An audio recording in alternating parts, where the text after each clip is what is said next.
এখন যেহেতু ট্রাফিক নাই সেক্ষেত্রে এবং স্বাধীন দেশ, তো আমরা এখানে আমাদের নিজ উদ্যোগ দিয়ে আমরা মানে এই কাজটা আমরা সম্পাদন করতে চেষ্টা করতেছি। যতদূর আল্লাহ তাআলা আমাদের হায়াত দিচ্ছেন ততকাল পর্যন্ত আমরা এটা করতে পারবো। আর যখন পুলিশরা নেমে যাবে ইনশাল্লাহ, তখন আস্তে আস্তে পুলিশরা করতে পারবে, কিন্তু আমরা ওই সময় মনে হয় না থাকবো। 9টা থেকে আমরা জাস্ট 1টা পর্যন্ত পরে লাঞ্চ ব্রেকে যাই, দেন আমরা ওইখান থেকে লাঞ্চ ব্রেক আওয়ার এবং নামাজ টামাজ যা থাকে আমাদের পরে আমরা লাঞ্চ করে দেন আমরা আবার আসি 3টা কিংবা 3:30 এর মধ্যে আমরা চলে আসি।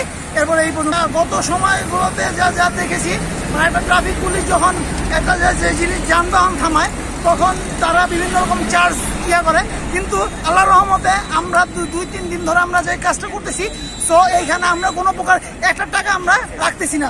এবং তার সাথে ওরা জাস্ট লাইসেন্সটা চেক করে আর গাড়ি থামায়, কিন্তু আমরা এটা করতেছি না। আমরা লাইসেন্স, ফিটনেস কাগজ এবং সিট বেল্ট এবং ওভারব্রিজের যেগুলা মানে আপনার ওভারব্রিজে যেন তারা নিরাপদে পার হতে পারে সেই নিশ্চয়তা আমরা ইনশাল্লাহ দিতে পারবো।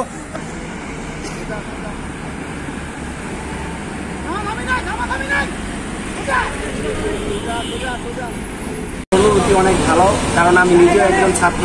আমরা সবসময় ছাত্রদের পাশে আছি। আমি যেহেতু একজন ছাত্রদের কারণে এখন অনেক শৃঙ্খলা আছে, অনেক ট্রাফিক জ্যাম কমে গেছে। আমরা রাস্তাঘাটে চলাফেরা তার ফলস্বরূপ আমরা দেখতেছি।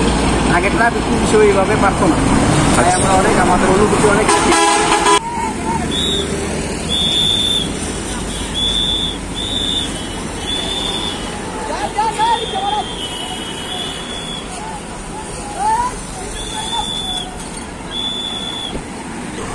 আমাদের এলাকার যে বড় ভাই আছে তাদের আয়োজনে এটা হচ্ছে।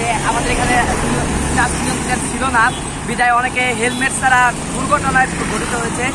তার জন্য আমাদের বড় ভাইরা বলেছে এখানে আমাদের থাকতে, যারা হেলমেট ছাড়া তাদেরকে 5 মিনিট পানিশমেন্ট দিতে। আমরা পুলিশটা যে ভ্যাট খাবো তাদের কাছ থেকে আমরা 5 মিনিট এখানে থাকতে বলেছে আমাদের বড় ভাইরা। আর যারা বাস আছে তাদের লাইন মেনটেন করে চলতে বলেছে আমাদের বড় ভাই।